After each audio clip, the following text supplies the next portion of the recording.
ये स्टोरी एक सच्ची घटना पर आधारित है जो मेरे दोस्त के साथ हुई है। तो स्टोरी को पूरा सुने।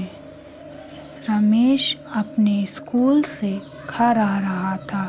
जब वह घर पहुंचा और उसने खाना खाया तो उसकी तबीयत बहुत बिगड़ गई, लेकिन उसने किसी तरह अगले दिन स्कूल गया।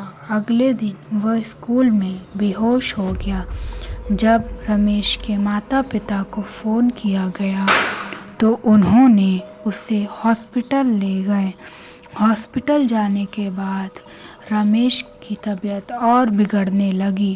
तो इतनी दवा चली लेकिन उसका कोई भी इलाज नहीं हो पा रहा था। तभी रमेश ने कहा कि उसे घर जाना है। मेरे दोस्त के माता पिता उसे घर ले गए।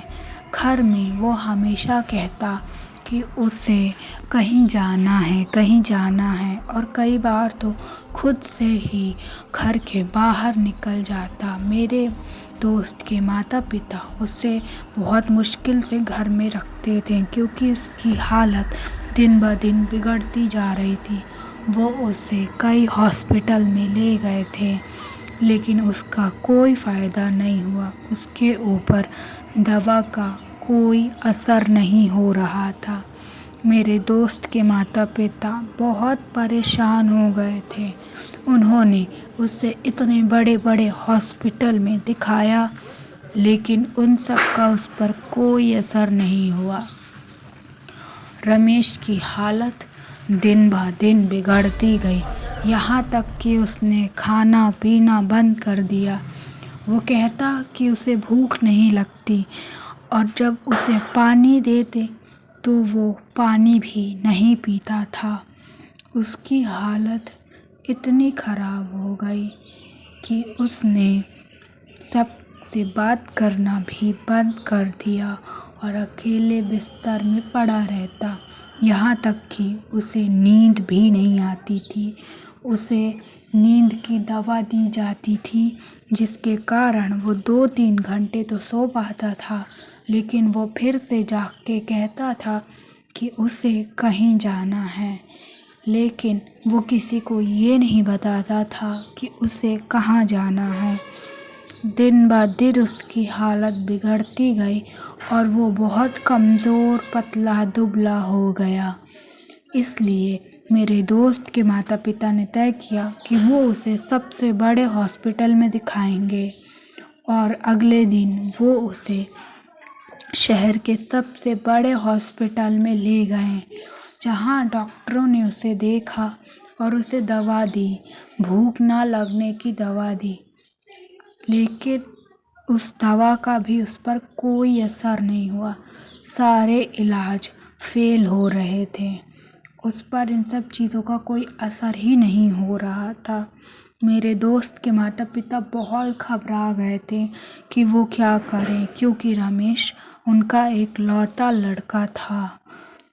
तभी उन्हें कहीं से पता चला कि एक तांत्रिक बाबा आए हुए हैं। कहते हैं कि अगर वो रमेश को देखेंगे तो शायद वो कुछ उपाय बता दे। पहले तो मेरे दोस्त के पिता ने मना कर दिया कि वो किसी बाबा के चक्कर में नहीं पड़ेंगे, लेकिन मेरी दोस्त की माँ के समझाने पर वो किसी तरह माने और उस बाबा के पास रमेश को लेकर गए।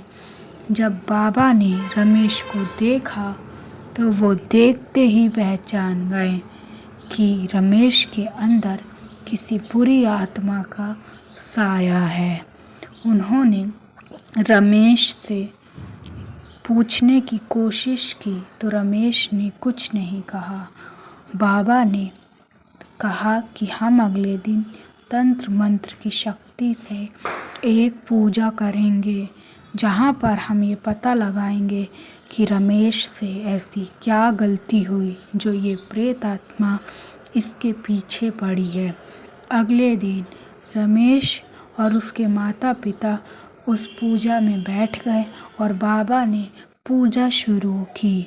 और जब बाबा ने हवन कुंड में आहुति डाली तो उसमें दिखाई दिया कि रमेश जब अपने स्कूल से घर आ रहा था तो रास्ते में नींबू मिर्ची पड़ी हुई थी और रमेश ने उसी नींबू मिर्ची पर पैर रख दिया था, जो किसी के तंत्र टोटका करी हुई नींबू मिर्ची थी।